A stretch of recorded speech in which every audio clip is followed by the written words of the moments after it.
রমজান মাসে যদি আমরা কেউ শুধুমাত্র সাহরি ইফতার করি, মাঝে আর কোনো পানাহার যৌনাচার না করি, তাতে রোজার যে স্ট্রাকচার সেটা দাঁড়িয়ে যাবে।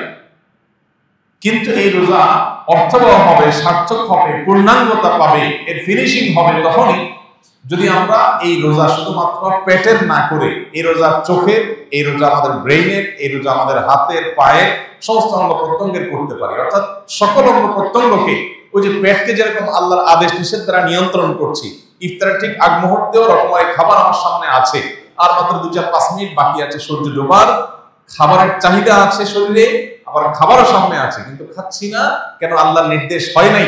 ঠিক একইভাবে আমার সামনে কোনো অপরাধ করবার সুযোগ আসছে, কোন যুবক তিনি হারাম কোনো অফার, অবৈধ কোনো প্রস্তাব পেয়েছেন কারোর কাছ থেকে, কোন যুবতী তিনি কোনো অবৈধ প্রস্তাব পেয়েছেন, হারাম প্রস্তাব পেয়েছেন। এই হারাম প্রস্তাব পাওয়ার পরও তিনি তার নিড এবং সেই প্রস্তাব গ্রহণ করার সুযোগ দুইটাই থাকা সত্ত্বেও আল্লাহর এই ক্ষেত্রে অনুমোদন নাই, এখনো অনুমোদন হয় নাই, বৈধ সঙ্গী আল্লাহ এখনো দেন নাই। সেজন্য নিজেকে ওই পর্যন্ত অপেক্ষমান রাখা, সেজন্য প্রতীক্ষা করা, সেজন্য নিজেকে নিয়ন্ত্রণ করা, এই শিক্ষাটা কিন্তু সিয়াম আমাদেরকে দেয়। সো রমজান মাসের সিয়ামের লক্ষ্য উদ্দেশ্য কি?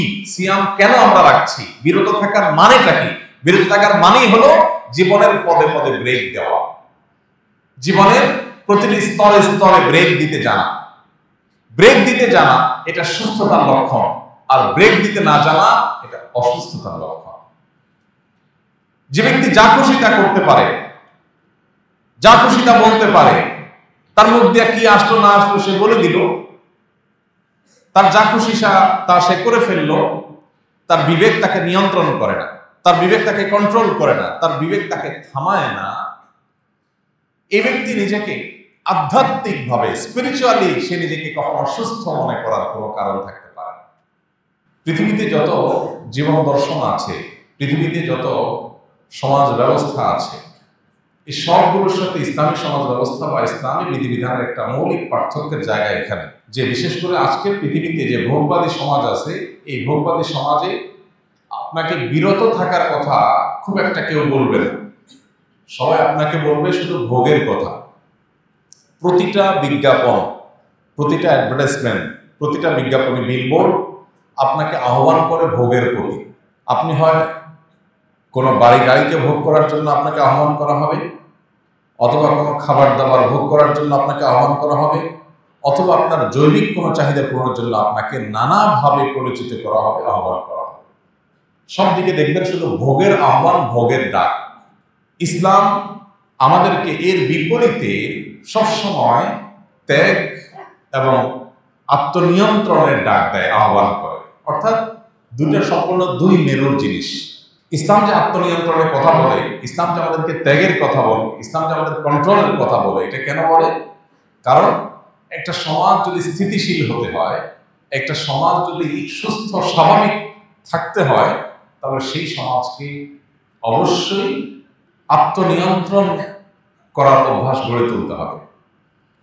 সমাজের সবাই যখন ভোগবাদে মত্ত হয়ে যাবে, তখন সেখানে মানুষের অপরাধ প্রবণতা বাড়বে, মানুষের মধ্যে স্বেচ্ছাচারী মনোভাব বাড়বে। এমনকি যা খুশি তা করলে মানুষ সুখী হবে বলে মনে করা হয়, আদতে এর উল্টো। যা খুশি তা যারা করে তারা মানসিকভাবে পৃথিবীর কোনো সমাজে সুখী থাকতে পারে না। এই জন্য ইসলাম আমাদেরকে সবসময় নিয়ন্ত্রণের কথা বলে। জৈবিক চাহিদা পূরণের কথা দেখবেন, ইসলাম আপনাকে বলবে যে আপনি আপনার জৈবিক চাহিদা পূরণ করবেন বৈধ ওয়েতে, আল্লাহর নির্দেশিত পথে, এর বাইরের পথে আপনি যাবেন না। ওয়াল্লাযীনা হুম লিফুরুজিহিম হাফিজুন, যারা তাদের সম্ভ্রমকে সংরক্ষণ করে, তাদের ইজ্জত আবরুকে কন্ট্রোল করে, তাদের যৌবনের চাহিদাকে তারা নিয়ন্ত্রণ করে আল্লাহর বিধিবিধান দ্বারা, এদেরকে আল্লাহ বলেছেন এরা সফল মুমিন, সার্থক মুমিন, তারা জান্নাতের অধিবাসী হবে। উলাইকুমুল ওয়ারিসুন আল্লাযীনা ইয়ারিসুনাল ফিরদাউসা হুম ফিহা খালিদুন, এরাই জান্নাতুল ফিরদাউসের অধিকারী হবে যারা কন্ট্রোল করা শিখছে। ঠিক একইভাবে খাওয়া দাওয়ার ক্ষেত্রে আপনি দেখবেন আল্লাহ বলেছেন কুলু ওয়াশরাবু, খাও পান করো, পানাহার করো। আল্লাহ ভোগের সুযোগ তোমাকে দিয়েছেন, অনুমোদন দিয়েছেন, কিন্তু ওয়ালা তুসরিফু, অপচয় করবে না। এই যে কন্ট্রোল, এই যে নিয়ন্ত্রণ। একজন আল্লাহর প্রতি অবিশ্বাসী মানুষ, তার অঢেল টাকা পয়সা হয়েছে, সে অঢেল টাকা পয়সা দিয়ে সে প্রচুর পরিমাণ খাবার অপচয় করতে পারে, অপব্যয় করতে পারে, যা খুশি তা করতে পারে।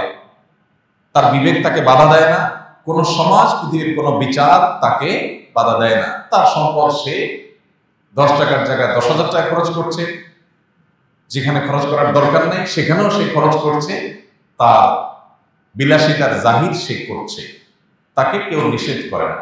কিন্তু একজন মুসলিম যখন আল্লাহতে বিশ্বাসী হয়, তখন ইসলাম কিন্তু তাকে কন্ট্রোল করতে পারে। তুমি খরচ করো, ভোগ করো, কিন্তু অপচয় তুমি করতে পারো না, তোমার টাকা নষ্ট তুমি করতে পারো না, অজায়গায় তুমি খরচ করতে পারো না, এর জন্য তোমাকে আল্লাহর কাছে জবাবদিহি করতে হবে।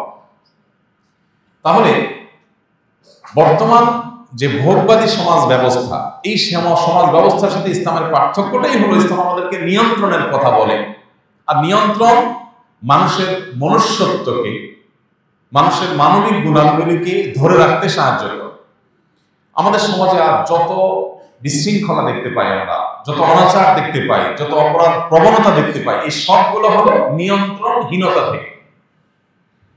আপনি একজন সরকারি বেসরকারি কর্মকর্তা, কোনো কাজ জায়গা, কোনো অফিসের কোনো প্রতিষ্ঠানে, আপনার সামনে অবৈধভাবে সুযোগ গ্রহণ করা, ঘুষ গ্রহণ করা, অবৈধ উপার্জন করবার সুযোগ আপনার সামনে আসছে।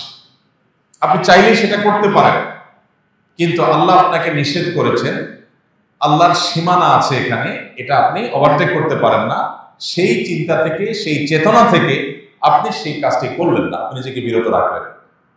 এর নাম ইসলাম।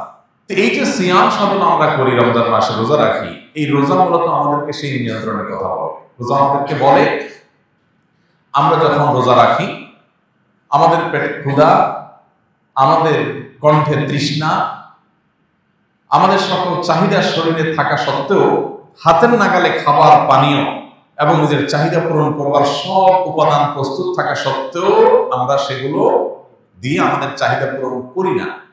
কেউ দেখছে না, আমি বদ্ধ প্রকোষ্ঠে, কোনো বদ্ধ কোঠায় আছি, কোনো কক্ষে আছি, সেখানে কোনো সিসি ক্যামেরাও নাই, কোনো মানুষজন নাই, ক্ষুধাও আছে, তৃষ্ণাও আছে, খাবারও আছে, পানিও আছে হাতের কাছে, কিন্তু আমরা কেউ খাই না। কেন খাই না? কারণ আল্লাহ নিষেধ করেছেন, তিনি দেখছেন, কেউ না দেখলেও। ঠিক একইভাবে আমি যখন একাকী থাকি, তখন মোবাইলে হারাম কোনো ভিডিও, ফুটেজ, ছবি দেখার সুযোগ আমার সামনে এসেছে, মনেও চাচ্ছে, সুযোগও আছে, কেউ দেখছেও না, তারপরেও আমার মনে হতে হবে যে আল্লাহ আমাকে দেখছেন এবং তিনি নিষেধ করেছেন, তার নিষেধাজ্ঞা অমান্য করলে শাস্তির মুখোমুখি হতে হবে। সেই ভয়ের চেতনা থেকে যদি আমি সেটাকে স্কিপ করে চলে যেতে পারি, এটাই হলো সিয়ামের বার্তা, সিয়ামের শিক্ষা, সিয়ামের প্রশিক্ষণ। এটাই হলো সিয়ামের লক্ষ্য, যে সিয়াম আমাদেরকে আল্লাহ দিয়েছেন যে বিরত রাখা নিজেকে, এটা ট্রেনিং যেন আমরা করি। দিনের বেলায় 30 দিন আমরা দিনের বেলায় পান, আহার, যৌনাচার এগুলোর সুযোগ থাকা সত্ত্বেও, নিড বা প্রয়োজন থাকা সত্ত্বেও আমরা সে পথে পা বাড়াই না আল্লাহর ভয়ে। অতএব এই যে বিরত থাকার শিক্ষা রমজান মাসে আমরা পেয়েছি, এটাকে আমাদের সামগ্রিক জীবনে যদি আমরা ইমপ্লিমেন্ট করতে পারি, বাস্তবায়ন করতে পারি, তবে আমাদের সেই সিয়াম সাধনা সার্থক হবে ইনশাআল্লাহ। তাহলে রমজান মাসের পুরো আয়োজন, সকল প্রচেষ্টাকে যদি আপনি সফল এবং সার্থক করতে চান, তাহলে আপনার প্রথম কর্মসূচি হতে হবে সিয়াম বা রোজার লক্ষ্য এবং উদ্দেশ্যকে মাথায় রেখে যথাযথ উপায়ে রমজান মাসে সিয়াম সাধনা করা, রোজা রাখা।